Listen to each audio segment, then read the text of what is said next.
नमस्कार, स्वागत है आपका Byju's exam prep IAS YouTube channel में और स्वागत है आप सभी का बहुत गर्मजोशी के साथ हमारे साप्ताहिक सर्वेक्षण में अंतर्राष्ट्रीय घटनाक्रम की।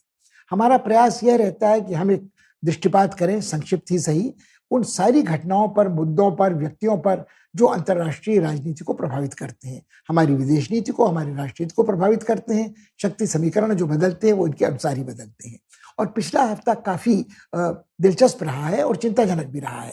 काफी समय से चर्चा इस बात का होता था कि मौसम बदलाव की जो राजनीति है, धरती तपने के कारण, कार्बन प्रसरण के कारण, वो एक तरह का टाइम बॉम्ब है जो घड़ी टिक टिक कर रही है पर लोग उसे अनसुनी कर रहे हैं। और खासकर जब से भूतपूर्व राष्ट्रपति अमेरिका के ट्रंप ने खारिज किया था पेरिस समझौते को, तब से एक तरह से गतिरोध आ गया था मौसम बदलाव की राजनीति को लेकर। और एक जो विशेष महत्व का भयंकर चिंताजनक मुद्दा, सार्वभौमिक मुद्दा था, उसकी उपेक्षा होती रही है। रूस द्वारा यूक्रेन में आक्रमण के बाद लोगों को लगता था कि सामरिक चुनौतियां सबसे महत्वपूर्ण हैं, जो आर्थिक भू राजनीतिक चुनौतियां महत्वपूर्ण हैं, भू आर्थिक चुनौतियां महत्वपूर्ण हैं, और कुल मिलाकर लोग अपने अपने स्थानीय संकटों में उलझ रहे थे। वो राष्ट्रपति पद का चुनाव फ्रांस में हो, वो नए साझा सरकार का गठन जर्मनी में हो, जर्मनी की निर्भरता रूस की गैस पर हो, अमेरिका के साथ जो शिथिल होने का आरोप उन पर लगाया जाता रहा है कि नाटो बढ़ाने का प्रयत्न कर रहा है मगर गीदड़ भभकी दे रहा है, वो मुकाबला करने को तैयार नहीं है। ये क्रमशः सारी घटनाएं ऐसी थीं जिन्होंने हमारा ध्यान अन्यत्र भटकाया इस मौसम बदलाव की राजनीति से। अचानक ज्वालामुखी का विस्फोट सा हुआ है, कहीं भयंकर हीटवेव आ गई है, कहीं जंगल में वर्षा वन जल रहे हैं, कहीं आकस्मिक आग की लपटें यूरोप के जंगलों को जला रही हैं, कहीं बाढ़ आ रही है तो कहीं सूखे की स्थिति है। ये सारी स्थितियां ऐसी हैं जिनको देखते हुए लगने लगा है कि अब हम अधिक देर तक मौसम बदलाव की राजनीति को, धरती तपने की राजनीति को प्राथमिकता के सूची में सबसे ऊपर अगर नहीं रखेंगे तो हमारे लिए आत्मघातक होगा। इस विषय पर दृष्टिपात बेहद जरूरी हो गया है।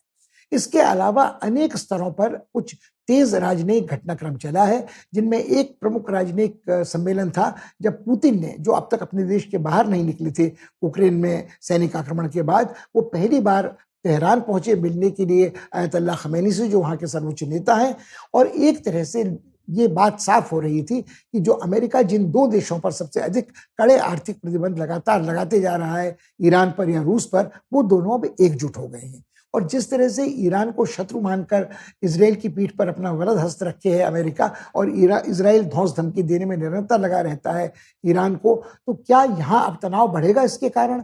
और इसका एक त्रिकोणीय पक्ष भी था कि इसी तेहरान शिखर सम्मेलन में भाग लेने को तुर्की के एर्दोगान भी पहुंचे थे। अब तुर्की के एर्दोगान एक और तो नाटो के सदस्य हैं और उनका अमेरिका के साथ मतभेद चलता रहता है। उनको यूरोपीय समुदाय की सदस्यता नहीं मिली थी। उन्होंने यूरोपीय समुदाय के सदस्य नॉर्वे और स्वीडन को नाटो का सदस्य बनाने पर अपनी वीटो अधिकार का प्रयोग करने की धमकी दी है।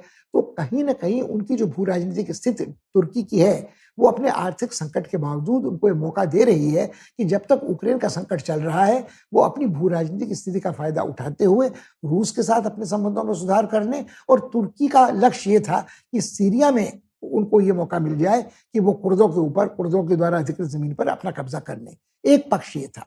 इसके साथ ही दूसरा जो राजनयिक मंच सक्रिय हुआ वो अमेरिका वाला था।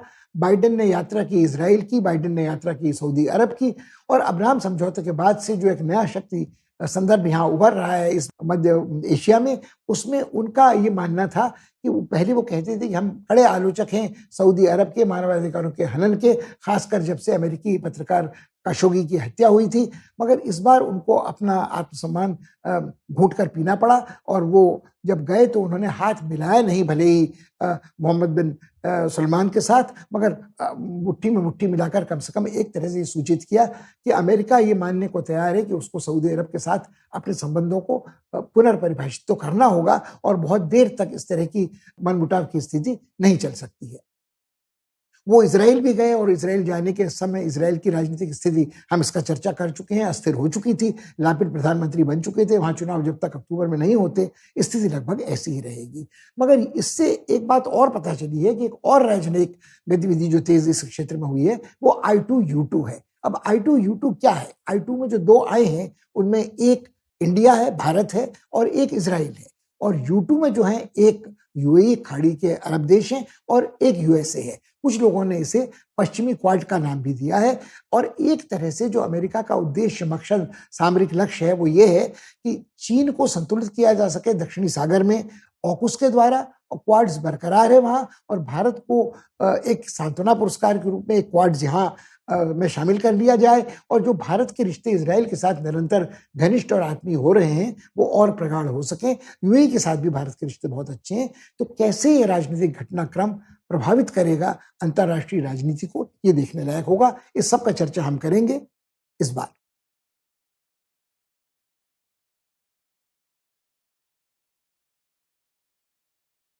सबसे पहले मौसम बदलाव की बात, और जो मौसम बदलाव के कारण जो विस्फोट हुआ है पर्यावरणीय राजनीति में, जो नई चुनौतियां जटिल उभरी हैं, उनका चर्चा बेहद आवश्यक है।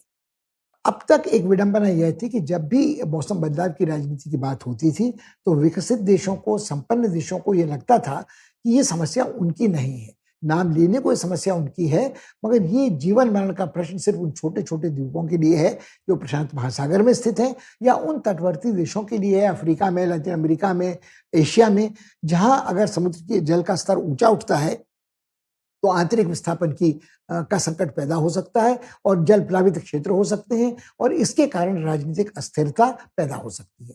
कुछ लोगों को चिंता इस बात की थी कि ग्लेशियर पिघल रहे हैं, जिससे मौसम गर्म हो रहा है। आर्कटिक प्रदेश में, रूस में, साइबेरिया में कुछ लोग बड़े इससे प्रसन्न भी थे कि वहाँ जो 6 महीने बर्फ जमी रहती थी उससे इन्हें छुटकारा मिलेगा। मगर ये सुखद गर्मी बहुत क्षणिक, जैसे 4 दिन की चांदनी वाली स्थिति थी, वही ये सुखद स्थिति थी, क्योंकि उसके बाद इनकी जो जीवन यापन शैली थी उसके नष्ट होने की संभावना थी। और जो एक अंतर्निर्भरता पर्यावरण में, पारिस्थितिकी में इंटरडिपेंडेंस ऑफ इकोसिस्टम्स है, उसको देखते हुए जैव विविधता कितनी नष्ट होगी, नए रोग कितने आएंगे, ये सब बातें एक तरह से सैद्धांतिक रूप से सोची जाती थी। जो पश्चिमी वैज्ञानिक थे, उनका आधा खेमा, जो तेल कंपनियों से वजीफे पाता था, जिनकी शोध को वो लोग समर्थन देते थे, उनका कहना था कि मौसम बदलाव की राजनीति पश्चिमी विकसित देशों को आर्थिक प्रगति तेज न रखने के लिए एक साजिश है, जो विकासशील देशों ने रची है, चीन ने, रूस ने, भारत जैसे देशों ने। ये बात स्पष्ट पूर्व राष्ट्रपति ट्रंप कहते थे, वो तो पूरे इस विज्ञान को ही नकारते थे। मगर इस बार जो विस्फोट हुआ है, जिन चिंताजनक घटनाओं का, एक नजर डालिए उन पर। अब तक ये था कि वर्षा वनों में आग लगती थी, और वर्षा वनों में जब आग लगती थी तो हजारों हेक्टेयर जंगल नष्ट होते थे महीने भर में ही। वहां जो आदिवासी रहते थे उनकी जीवन शैली नष्ट हो जाती थी। ये आरोप लगाया जाता रहा है ब्राजील पे, वहाँ के तानाशाह बोल्सोनारो पर, कि उन्होंने अपने मित्र पूंजीपतियों को मदद करने के लिए वहाँ का भूमि का जो उपयोग था वो बदल दिया है, और वर्षा वनों में सफाई की है, वहाँ नई बस्तियां बने, नगर बसे, फैक्ट्रियां चले, वहाँ के खनिजों का उद्दोहन हो। मगर इससे जो प्रभाव पड़ेगा, जो सारे विश्व पर पड़ेगा, कि कार्बन सिंक जिसे कहते हैं, कार्बन प्रसरण को सोखने वाली जो प्राकृतिक यंत्र यहाँ था वो नष्ट हो जाएगा और मौसम बदलेगा। मगर इस बार जो हो रहा है वो सिर्फ वर्षा वन आग से नहीं झुलस रहे हैं। यूरोप में जो वन थे वो तापमान तेजी से बढ़ने के कारण अपने आप उनमें अंतस्फोट विस्फोट हो रहा है और वो जल रहे हैं। और यूरोप के जो वन हैं वो बिना किसी चेतावनी के जल रहे हैं। वर्षा वन तो वर्षों से सुलग रहे थे, उनका विनाश दशकों से चल रहा था, मगर यूरोप में ये समस्या नहीं थी। और यूरोप के अधिकांश देश, जिसे हम हीट वेव कहते हैं, उस ताप लहर को झेलने के लिए बने ही नहीं है। जो वहाँ के गर्म देश भी हैं, जो भूमध्य सागरीय तट में रहते हैं या दक्षिणी यूरोप के देश हैं, उनको भी इतने ऊंचे तापमानों की आदत नहीं है। आप कल्पना करें कि ब्रिटेन में तापमान 40 डिग्री सेल्सियस को पार कर चुका है, जिसके कारण उन्हें अपने मेट्रोज की रफ्तार कम करनी पड़ी है, उनकी संख्या, जो यात्राएं करती थी मेट्रो, वो कम करनी पड़ी है। दफ्तरों में जो लोग काम करते थे उनको राय दी गई है वो घर में बैठकर काम करें। कुछ लोग जो बाहर निकलते थे वो हीट वेव की चपेट में आकर बीमार पड़ गए हैं। और पूरे यूरोप में ये अनुमान लगाया जाता है कि लगभग 1000 लोग अपनी जान हीट वेव के कारण गंवा चुके हैं। अब भारत हो, एशिया हो, अफ्रीका हो, जहाँ के लोगों को इतने ऊंचे तापमान झेलने की आदत है, वो भी लू की चपेट में आते हैं, वो भी हीट वेव में मारे जाते हैं, और उनकी संख्या भी हजारों से ऊपर होती है। मगर ध्यान रहे कि हमारी आबादी भारत की मसलन अरबों में है। 1 अरब 35 करोड़ के आसपास है। पाकिस्तान, बांग्लादेश, इंडोनेशिया, अफ्रीका के देश सब बड़ी आबादी वाले देश हैं जिनको गर्मी की आदत है। यूरोप के देशों को ठंडे में रहने की आदत है और उनके यहाँ कोई भी यंत्र उपकरण ये नहीं जो इतने तापमान को झेल सके। न वो एयर कंडीशनर है, न वो कंप्यूटर है, न वो मेट्रो है, न विमानों को चलाने वाले हैं। और एक तरह से जो बोझ पड़ता है पूरी चिकित्सा व्यवस्था पर, यातायात व्यवस्था पर, संचार व्यवस्था पर, उससे पूरी अर्थव्यवस्था यूरोप की चरमराती नजर आ रही है। अब एक अगर आप नजर डालें तो ये वर्षावन फ्रांस में जल रहे हैं, फ्रांस से फिर ये स्पेन और पुर्तगाल की तरफ ये लपट जा रही है, वहां से ये लपट बेल्जियम और नीदरलैंड को चिंताजनक कर रही है। ग्रीस अभी भी इसकी चपेट में पहुंच चुका है और जर्मनी के लिए संकट मुंह बाए सामने खड़ा है। तो यदि ऐसा होता है तो यूरोप के सारे देश आपस में गूंथे हुए हैं। इनका आकार बहुत बड़ा नहीं है, आबादी का घनत्व दो बड़े देशों को छोड़कर इतना नहीं है कि वो ये कह सके कि हम इसको झेल लेंगे, पीछे हट जाएंगे। अगर ऑस्ट्रेलिया तक की भी बात आप करें, जहां वन जल रहे थे, तो वहां का भौगोलिक विस्तार एक महाद्वीपीय आकार का है और वहां आबादी विरल है। तो वो हो या कनाडा हो, वो इस तरह के संकट को, आंतरिक विस्थापन को या एकाएक अचानक तापमान के बढ़ने को झेल सकते हैं। मगर यूरोप के देश इसके लिए बिल्कुल असमर्थ हैं। कहा तो यूरोप के देश इस बात से आशंकित थे कि इस बार जाड़ों में उनको कहर झेलना पड़ेगा, रूस से आने वाली गैस की कटौती हो जाएगी और ठंड में वो उनको ठिठुरना पड़ेगा। मगर यहाँ बिल्कुल उल्टा हो रहा है, वो गर्मी की आंच से झुलस रहे हैं। और जिन यूरोप के देशों को ये आशा थी कि कोविड की चपेट में आने के बाद पर्यटक उद्योग का फिर से विकास हो सकेगा, पर्यटन उद्योग पनप सकेगा, वो एकाएक फिर से जोखिमग्रस्त हो गया है। क्योंकि यूरोप के जिन स्थानों पर ये हीट वेव आ रही है वो समुद्र तट हैं, वो ऐसे पर्यटक स्थल हैं जहां अब पर्यटक जाने से इनकार कर रहे हैं। और चूंकि विमान सेवाएं इससे बाधित हुई हैं, तो लोगों की भीड़ जमा हो रही है हवाई अड्डों पर, उनको होटलों में रहने में कोई सुख शांति नहीं मिल रही है। तो ये सारी समस्या यूरोप के लिए पहली बार विकराल रूप से सामने आई है कि मौसम बदलाव की जो चुनौती है वो गरीब देशों की नहीं है, उनकी अपनी भी है। और ये बहुत सुदूर भविष्य में आसन्न संकट नहीं है, ये संकट हमारे सर पर आकर सवार हो चुका है। दुर्भाग्य से जब से रूस ने यूक्रेन पर हमला किया, जिसे वो विशेष सैनिक अभियान का नाम देता है, तब से लोगों का ध्यान सामरिक समस्याओं की ओर मुड़ा है, उन शरणार्थियों की ओर मुड़ा है जो दसियों लाख की तादाद में यूक्रेन से यूरोप में आ रहे हैं। वहां दूसरे मुद्दे खड़े हुए हैं कि गोरे शरणार्थियों के साथ किस तरह का भेदभाव वाला बर्ताव उनके पक्ष में किया जा रहा है और अफ्रीकी एशियाई शरणार्थियों को कितना क्लेश का सामना करना पड़ता था। मगर ये सारी बातें आज गौड़ हो गई हैं। आज जो चिंता का असली विषय है, जिसको सबसे बड़ी मानवीय आपदा कह सकते हैं, लोग इसे प्राकृतिक आपदा भले ही कहें, मगर इसका निर्माण मनुष्य ने किया है, जिसने कार्बन प्रसरण की चुनौती को अनदेखा अनसुना किया है, दोहरे मानदंड अपनाए और उसको बेईमानी के साथ उसका समाधान ढूंढने की कोशिश की है। इसका बोझ सिर्फ एक भूतपूर्व राष्ट्रपति ट्रंप को नहीं दिया जा सकता है कि ट्रंप के अलावा भी अमेरिका में बहुत सारी ऐसी तेल जीवाश्म ईंधन वाली कंपनियां हैं जिनका कहना यह है कि मौसम बदलाव का विज्ञान एक तरह का मिथक है, एक तरह की साजिश है अमेरिका और पश्चिमी देशों को आर्थिक प्रगति की उनकी दर कम करने के लिए। मगर इस जिम्मेदारी से अपना हाथ चीन भी नहीं झाड़ सकता है।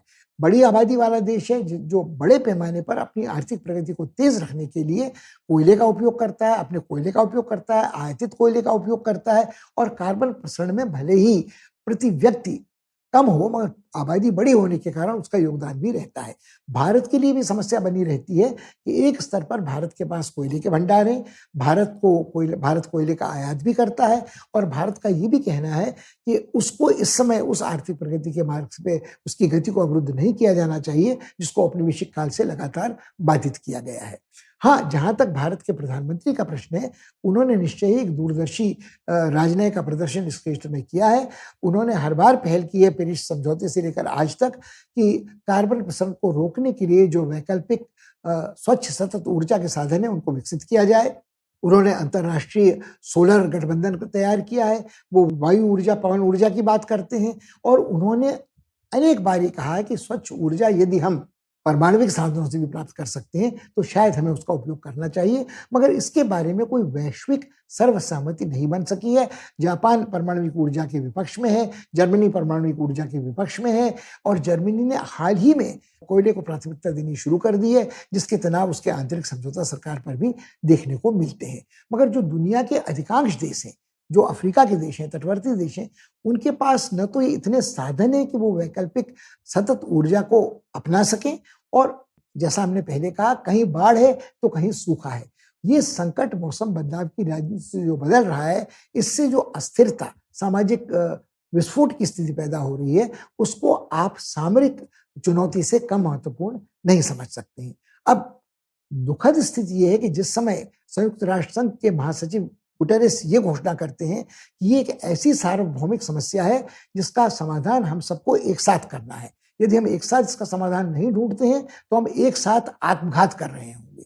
ये बड़े चिंताजनक शब्द हैं, मगर साथ ही इस बात को भी अनदेखा नहीं किया जा सकता, मानवाधिकार हो या आक्रमणकारी को रोकना हो या मौसम बदलाव की राजनीति हो, संयुक्त राष्ट्र बिल्कुल पंगु, असमर्थ, अक्षम और लाचार है बड़ी शक्तियों के सामने। तो ये प्रेरक शब्द कहाँ तक हमें ले जाएंगे, कह सकना बड़ा कठिन है। अभी सितंबर में आम सभा का अधिवेशन होगा संयुक्त राष्ट्र का, मगर जब तक हर फैसले पर वीटोधारी देश रोक लगा सकते हैं, तब तक संयुक्त राष्ट्र के महासचिव के शब्दों पर कोई बहुत ध्यान देना चिंताजनक जरूर है, मगर उससे कुछ हासिल होगा कह सकना बहुत कठिन है। जहां तक भारत का प्रश्न है, उसने पेरिस समझौते से लेकर कुछ ही महीने बाद जो COP 27 27वीं COP होने वाली है, कॉन्फ्रेंस ऑफ पार्टीज, उसमें सक्रिय भूमिका निभाई है। मगर भारत के लिए एक चिंता का विषय ये भी होगा कि हमने भूमिका में इस संवाद की आपके साथ बात दर्शाई थी कि दो साफ साफ खेमे खड़े होते तैयार हो रहे हैं। एक ओर रूस, ईरान, तुर्की वाला खेमा, तो दूसरी ओर अमेरिका, इजराइल, सऊदी अरब वाला खेमा। भारत दोनों ही में असमंजस की स्थिति में है। भारत अब तक रूस, चीन, तुर्की वाले खेमे का सदस्य तो नहीं है, मगर जहां तक भारत का राजनयिक आचरण है, उससे अमेरिका खिन्न है कि उसने खुला समर्थन अमेरिका को न यूक्रेन में किया है न अन्यत्र किया है।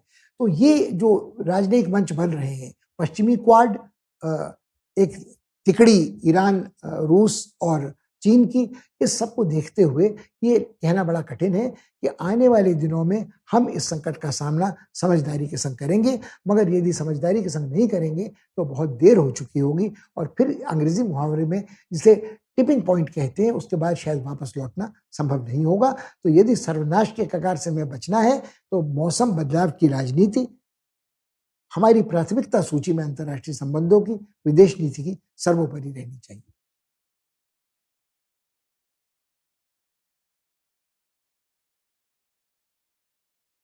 इस महीने राजनयिक मंच पर एक बहुत महत्वपूर्ण घटना जो घटी, वह था तेहरान में एक त्रिपक्षीय शिखर सम्मेलन का आयोजन। रूस के राष्ट्रपति पुतिन ने घोषणा की कि वो तेहरान जाएंगे और वहां के सर्वोच्च इस्लामी नेता अयतुल्लाह खमेनी से भेंट करेंगे।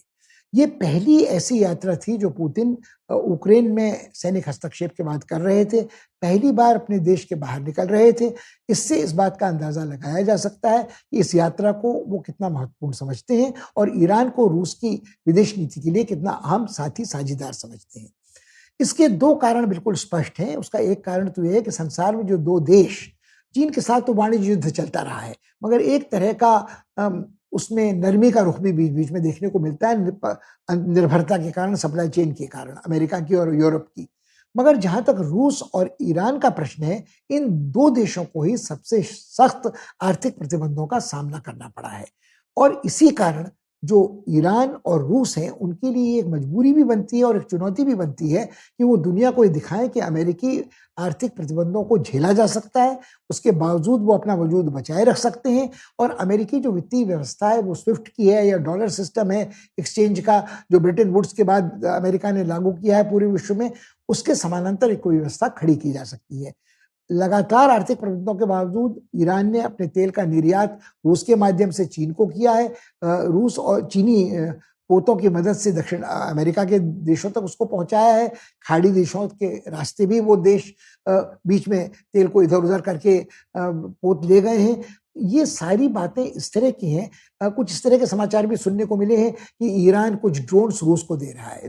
जाहिर है कि रूस के पास परिष्कृत सैनिक टेक्नोलॉजी है, उनको ईरान से ड्रोन लेने की जरूरत नहीं है, मगर ये संकेत है, प्रतीकात्मक संदेश है कि हम शांति में साथ हैं, हम युद्ध में साथ हैं, हम आर्थिक प्रतिबंधों को साथ साथ झेल रहे हैं।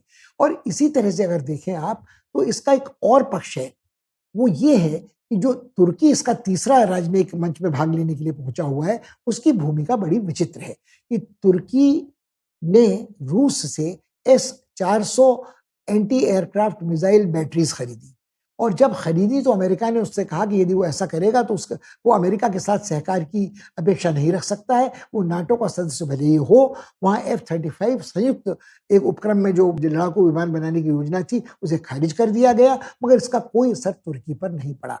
तुर्की नाटो का सदस्य है, मगर वो अमेरिका की धौंस धमकी को स्वीकार करता रहता है। तुर्की को इस बात का एहसास है, उसकी जो भू राजनीतिक स्थिति है वो बहुत संवेदनशील है। वो अफ्रीका, एशिया और यूरोप की त्रिवेणी संगम पे एक तरह से स्थित है, और उसकी स्थिति ऐसी है कि शीत युद्ध के काल से वही सबसे बड़ा सेंटो के दिनों से उपयोगी अड्डा बना था अमेरिका के लिए, जो तत्कालीन सोवियत संघ पर नजर रखता था। वहां सैनिक गतिविधि के लिए सबसे उपयोगी साबित हो सकता था। अब जिस समय अमेरिका नाटो को बढ़ा रहा है और नाटो की तैनाती सैनिकों की करना चाहता है पूर्वी यूरोपीय देशों में, उस सरहद को आगे बढ़ाना चाहता है जिसको रूस एक रेड लाइन, लाल रेखा कहता है। ऐसे में यदि वो तुर्की को तिरस्कृत करता है तो अपने एक बड़े पुराने गाढ़े वक्त में आजमाए हुए सैनिक संधि मित्र को खारिज करता है। तो नाटो के बढ़ने की, नाटो के आकार को बढ़ाने की जो पेशकश हो रही है, उसमें कहीं ना कहीं तुर्की को खारिज करना कठिन हो जाता है।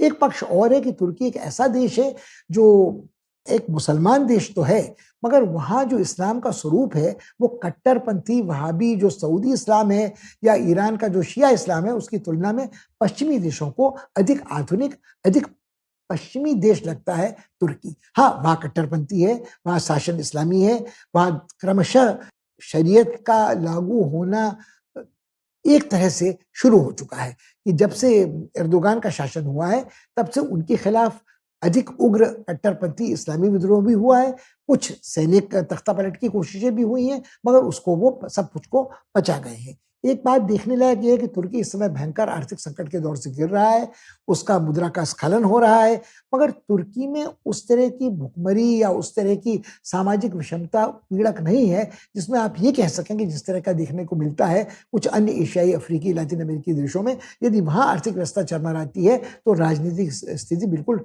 विस्फोटक और अस्थिर हो जाती है। अब इसको यदि आप ध्यान में रखें तो तुर्की का मकसद आखिर यहाँ क्या है?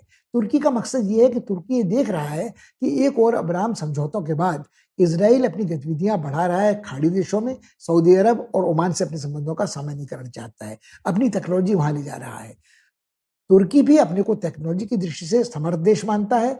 उसका जो ड्रोन है, उसके जो विमान है, उसके जो नौसैनिक जंगी जहाज हैं, उसकी क्षमता अमेरिका जैसी ना हो, उसकी क्षमता रूस जैसी ना हो, मगर अनेक विकासशील देशों की सामरिक समस्याओं को का समाधान करने के लायक वो काफी है। पाकिस्तान उसका सहयोगी देश है, भारत ने भी उससे जंगी जहाजों के कुछ क्रूजर्स के, फ्रिगेट्स के निर्माण में सहायता ली है। तो ये पक्ष ऐसा है कि तुर्की के संबंध तनावपूर्ण रहते हैं अमेरिका के साथ, तनावपूर्ण रहते हैं भारत के साथ, इस्लामी देशों के समर्थन के कारण, मगर तुर्की अपने आर्थिक हितों को कई जगह निरापद रखता है और उसके संबंध अच्छे इजराइल के साथ भी हैं। तो जब ये त्रिपक्षीय वार्ता तेहरान में हो रही है तो ये हमको ये सोचने को मजबूर करती है कि अति यथार्थवादी दृष्टि से अंतर्राष्ट्रीय राजनीति में न तो कोई पक्का मित्र होता है, न कोई पक्का शत्रु होता है।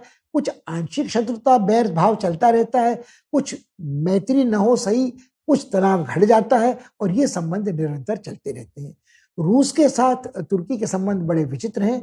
अजरबैजान और आर्मेनिया का जब संघर्ष चला था नगार्नो काराबाख के एन्क्लेव को लेकर, उस वक्त की रूस की मदद करने के लिए तुर्की ने मध्यस्थता की पेशकश की थी।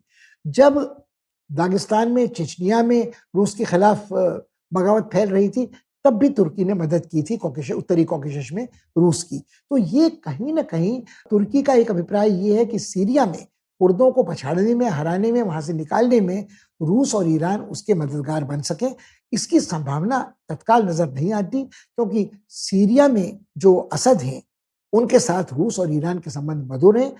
कभी जो कुर्द थे वो भी पेशमर्गा सैनिक जो थे वो ISIL के इस्लामिक कट्टरपंथी आतंकवादियों से लड़ने में एकजुट एक गठ में मोर्चे में थे। आज ये संयुक्त मोर्चा भंग हो चुका है। तभी तुर्की को ये लगता है यदि वो चाहे तो ये मौका अच्छा है, ऐसा मौका उन्हें अपने जीवन काल में दोबारा कभी नहीं मिलेगा। उनकी उपयोगिता रूस के लिए भी इस समय है, यूक्रेन के लिए भी है, क्योंकि जो अपने यहाँ से अनाज को निकालना चाहते हैं अफ्रीका की ओर, यूरोप की ओर, और रूस की जो जंगी जहाज़ हैं, उनको ब्लैक सी में और दरदानल और बोस्फोरस के जलडमरू मध्य से बाहर निकलने में मददगार वहाँ का गेटकीपर जो है, वो तुर्की ही है। तो ये तुर्की के रिश्ते सहज-असहज रूस के साथ भी हैं, अमेरिका के साथ तनावपूर्ण हैं, भारत के साथ ना मधुर हैं, ना अमधुर हैं, बड़े जटिल इज़राइल के साथ हैं। तो तुर्की चाहता है कि वो लाभ उठाए इस अस्थिर अंतर्राष्ट्रीय राजनीतिक समीकरणों का, उन्हें अपने पक्ष में अनुकूलित करे और तब शायद अपनी अर्थव्यवस्था को भी सुधारने में वो मददगार हो सकता है। एर्दोगान ने जो बड़ी महत्वाकांक्षी परियोजनाएँ घोषित की हैं, वो एक ऐसी नहर खोदने की जो सीधे-सीधे इस्तांबुल से होती हुई, काले सागर से होती हुई उनको भूमध्य सागर तक पहुँचा देगी, ये सब भविष्य की बातें हैं। मगर यह स्पष्ट है कि तुर्की अपने लिए अंतर्राष्ट्रीय मंच पर, खासकर मध्य पूर्व में, एक महत्वपूर्ण भूमिका चाहता है। जो उसने ग्रीस, मैसेडोनिया और इजिप्ट के साथ जो समुद्र के गर्भ के भीतर तेल गैस है, उस पर भी अपना कब्जा घोषित किया है। कुल मिलाकर तुर्की को एक महत्वपूर्ण सक्रिय अभिनेता इस क्षेत्र में समझना चाहिए और भारत के लिए ये सोचने लायक बात होगी कि वो पूरे इस घटनाक्रम को किस तरह देखता है। पुतिन इसलिए ईरान को साथ लेने के लिए बहुत तैयार हैं, क्योंकि ईरान ने जितना खुलकर रूस को अपना समर्थन दिया है, उतना तो चीन ने भी नहीं दिया है। ख़ामेनी ने यहाँ तक कहा कि यदि पुतिन ने हमला नहीं किया होता यूक्रेन पर, तो यूक्रेन ने रूस पर हमला कर दिया होता, तब यूक्रेन की शर्तों पर रूस को शायद युद्ध अपनी भूमि पर लड़ना पड़ता। तो इस समर्थन के बाद ईरान और रूस के मतैक्य में तो कोई संदेह किया ही नहीं जा सकता। भारत ने अपनी तेल की आयात की कटौती ईरान से की थी, कुछ बढ़ोतरी उसमें हुई है रूस से आयात करने के बाद। भारत ये स्पष्ट कर चुका है कि रूस से जो सैनिक सामान का आयात वो करता है, उसमें कटौती तत्काल नहीं हो सकती। हम इस बात का उल्लेख पहले कर चुके हैं कि चीन के साथ गलवान में मुठभेड़ के बाद भी, कोविड के बावजूद चीन के साथ भारत के व्यापार का पैमाना बढ़ा है। तो ये सारी ऐसी विचित्र विडंबना वाली स्थितियां हैं जिनके बारे में बहुत सहज निष्कर्ष पर पहुंचना कठिन है, मगर फिर भी हमको दीर्घकालिक दृष्टि से और अल्पकालिक दृष्टि से भारत के राष्ट्रीय हितों के बारे में इस घटनाक्रम के संदर्भ में सोचना होगा।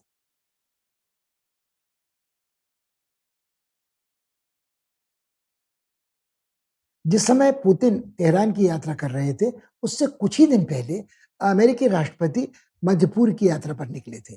बाइडेन की यात्रा को लेकर भी तरह-तरह की अटकलें लगाई जा रही थीं। कुछ लोगों का मानना था कि बाइडेन के 2-3 उद्देश्य हैं।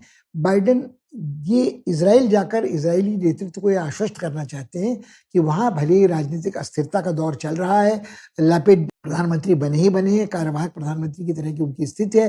अक्टूबर में चुनाव के पहले स्थिति स्पष्ट नहीं होगी।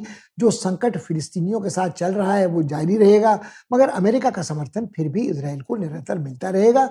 इज़राइली जिस तरह की धौंस-धमकी ईरान को देते रहे हैं, परोक्ष रूप से उसका पूरा समर्थन अमेरिका करता रहा है और कोई भी अंकुश लगाने का प्रयास इज़राइल के इस दुष्ट देश के रूप में, निरंकुश देश के रूप में आचरण करने पर अमेरिका नहीं लगाता है।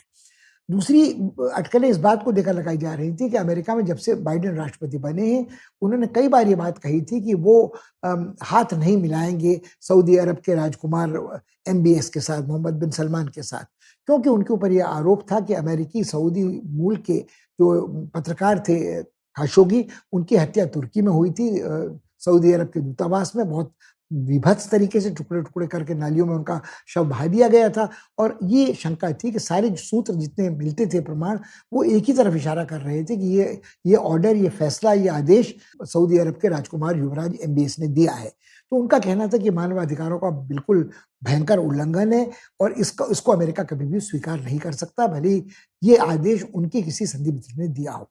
अब तब से अब तक बहुत बड़ा परिवर्तन ये हो चुका है कि सऊदी अरब में शाह के वहाँ के सुल्तान के देहांत के बाद युवराज अब शासक ही बनने जा रहे हैं और सत्ता के सारे सूत्र पहले भी उनके हाथ में थे, आज वो पहले से कहीं अधिक ताकतवर हैं।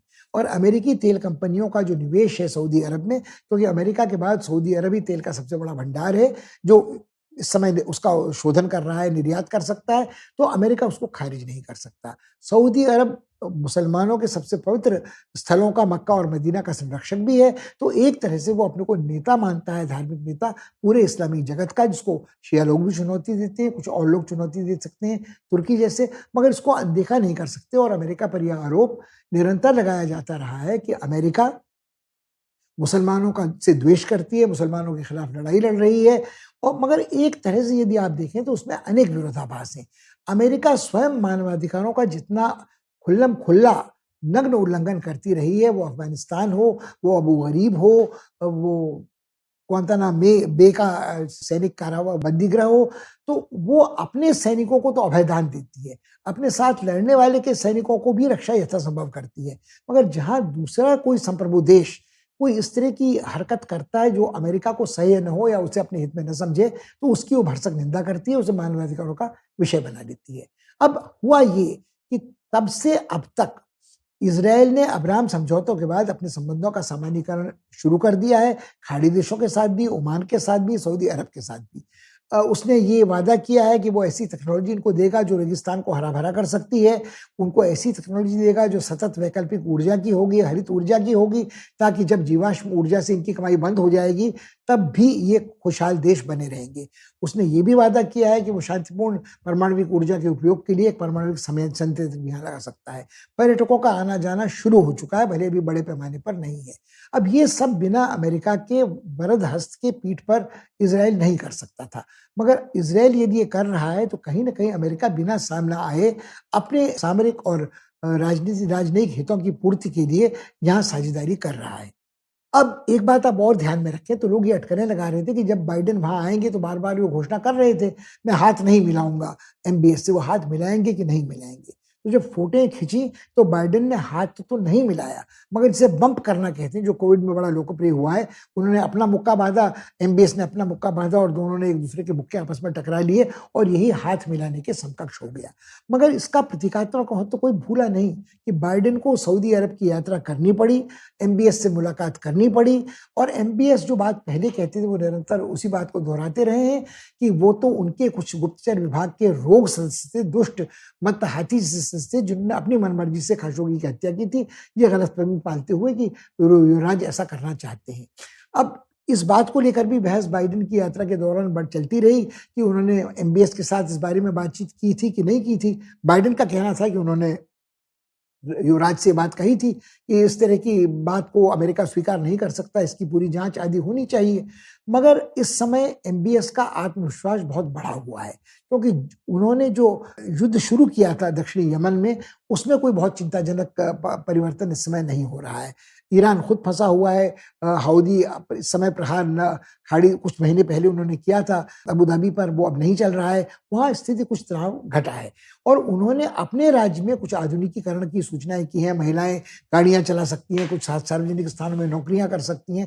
तो एक तरह एमबीएस आधुनिकीकरण को लाने वाले व्यक्ति माने जा रहे हैं, भले ही उनके अहंकार में, उनकी तानाशाही में और वहाँ की एक सामंतशाही में कोई अंतर उस राज्य में अभी आने वाला निकट भविष्य में नहीं है।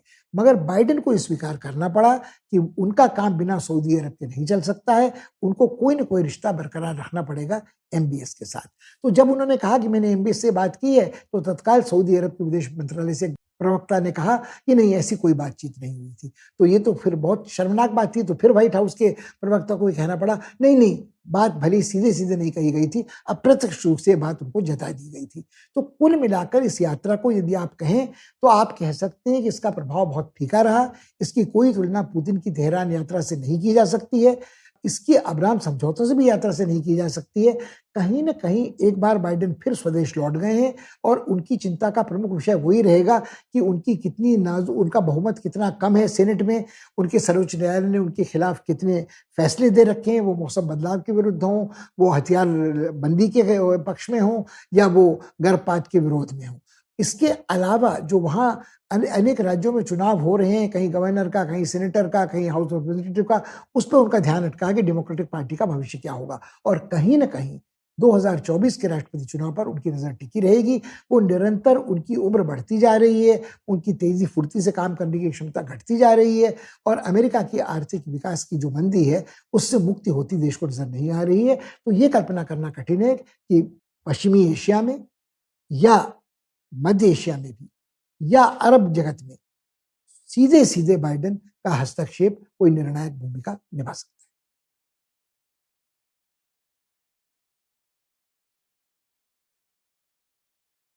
हाल के दिनों में जो सबसे महत्वपूर्ण राजनीतिक जमावड़ा हमें देखने को मिला है, उसको नाम दिया गया है I2U2। बात आगे बढ़ाने के पहले हम ये स्पष्ट कर दें कि I2U2 है क्या? ये अंग्रेजी के अक्षर हैं I2, I यानी इंडिया और I यानी इज़राइल। तो I2, 2 I तो हो गए। अब 2 U क्या हैं? एक है यूएसए और दूसरा है यूएई यानी खाड़ी के देश, यूनाइटेड अरब एमिरेट्स। एक जो वर्चुअल मीटिंग हुई थी, जिसमें भारत के प्रधानमंत्री ने भाग लिया और उसे महत्वपूर्ण ढंग से संबोधित किया, उसमें कई चीज़ों पर रज़ामंदी सामने आई। वो रज़ामंदी इस तरह की है कि ये तीनों देश सहकार करेंगे आपस में। यूएई के देश $3 अरब का निवेश करेंगे। इज़राइल और अमेरिका टेक्नोलॉजी सुलभ कराएँगे। भारत में फूड पार्क स्थापित किए जाएँगे। वैकल्पिक और सतत ऊर्जा के लिए वैकल्पिक साधनों के लिए शोध किया जाएगा और सहकार टेक्नोलॉजी के क्षेत्र में होगा।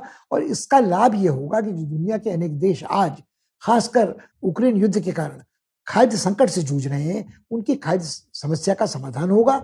न केवल उनकी खाद्य समस्या का समाधान होगा, मगर मौसम बदलाव के कारण जो खाद्य संकट निकट भविष्य में उपस्थित हो सकता है, सब बड़ी आबादी वाले देशों के लिए और छोटी आबादी वाले देशों के लिए भी ये संकट देर-सवेर परेशानी का सबब हो सकता है। तो ये जो फूड सेंटर्स ये एस्टेब्लिश करेंगे भारत में, ये इज़राइल, अमेरिका, भारत, यूएई चतुष्कोणीय सहकार की भूमिका होगी। भारत के प्रधानमंत्री ने पहले भी इस मामले में पहल की है। जब यूक्रेन संकट चला था तो उन्होंने कहा था कि भारत गेहूँ भी सुलभ करा सकता है। भारत अग्रणी माना जाता है दूध के उत्पादन में, गेहूँ के उत्पादन में, साग-सब्जियों के उत्पादन में महत्वपूर्ण स्थान है उसका, मांस के उत्पादन में। तो ये जो सेंटर्स बनेंगे खाने के बारे में, उनमें भारत की भूमिका तकनीकी भी होगी, भौगोलिक वो अपनी जगह भी प्रदान करेगा और भारत को मौका मिलेगा कि ऐसे बहुपक्षीय राजनयिक संगठन में भाग लेने का, जहां उसकी आवाज़ अधिक महत्वपूर्ण समझी जाएगी। पहले कुछ कल्पना की जाती थी ब्रिक्स में, मगर जब ब्रिक्स में रूस और चीन दोनों वीटोधारी देश आ गए, तो भारत का कद पहले जैसा नहीं रहा, जैसा इब्सा के दिनों में हुआ करता था। यही बात शंघाई कोऑपरेशन ऑर्गेनाइजेशन के बारे में कही जा सकती है। यही बात क्वाड्स के बारे में थी कि जब क्वाड्स में भारत को शामिल किया गया, बाद में ऑकूस बना, तो उसका सामरिक अवमूल्यन एक तरह से वहाँ हुआ था। क्वाड्स अपनी जगह पर है, क्वाड्स में उस भारत की भूमिका पर्यावरण की राजनीति को लेकर भी है, सतत ऊर्जा को लेकर भी है, वैक्सीन को लेकर भी है, टेक्नोलॉजी के हस्तांतरण को लेकर भी है, पर्यावरण को लेकर भी है, मानवाधिकारों के संकट को लेकर भी है और सांस्कृतिक आदान-प्रदान को लेकर भी है। मगर वो सारी भूमिका बंगाल की खाड़ी और दक्षिणी हिंद महासागर में है। ये जो भूमिका I2U2 वाली है, ये अरब सागर के पश्चिम की ओर भारत की है। तो भारत के प्रधानमंत्री ने बहुत श्रम के साथ यूएई के साथ अपने संबंधों में अभूतपूर्व सुधार किया है, सऊदी अरब के साथ संबंधों में अभूतपूर्व सुधार किया है। इन देशों में बड़ी संख्या में भारतीय प्रवासी काम करते हैं, जिसे डायस्पोरा कहते हैं। वहाँ से पूंजी निवेश भारत में सऊदी अरब से भारत में आमंत्रित हुआ है, बड़ी संख्या में आमंत्रित हुआ है। इसकी आशा है कि भविष्य में और भी होगा। तो कुल मिलाकर भारत के लिए यह राजनयिक मंच हमारी समझ में आने वाले दिनों में उसकी विदेश नीति के लिए सबसे सार्थक और कारगर सिद्ध हो सकता है। यहाँ एक ही पक्ष ऐसा है जो सुरक्षा परिषद में वीटोधारी अमेरिका है और अमेरिका के लिए भी ये बहुत कठिन है कि यदि तुर्की को छेड़ना उसके लिए कठिन है, तो सब दुनिया की सबसे बड़ी आबादी वाला देश जो होने जा रहा है वर्ष भर में भारत, तकनीकी रूप से सक्षम है, उसको अपने पक्ष में ही रखना अमेरिका बेहतर समझेगा। और यहाँ भारत को शायद अमेरिका को अपनी बात समझाने में भी अधिक सहूलियत होगी, क्योंकि इज़राइल और खाड़ी देशों के साथ जो उसके संबंध हैं, वो एक तरफ़ा होंगे कि अमेरिका की जो छवि इस्लाम विरोधी है, कुछ इज़राइल के समर्थन के कारण, मगर इज़राइल के अपने संबंध जब सामान्य हो रहे हैं अब्राहम समझौते के बाद और भारत उसके साथ है, तो भारत, इज़राइल और यूएई के कारण अमेरिका एक ये दिखाने की कोशिश भी करेगा कि वो मुस्लिम देशों का बैरी नहीं है। इज़राइल भरी धौंस धमकी ईरान को देता है और शायद इससे कुछ सहज ये काम भी हो कि भारत ईरान के साथ अपने संबंधों को सहज बनाने में मदद भी कर सके।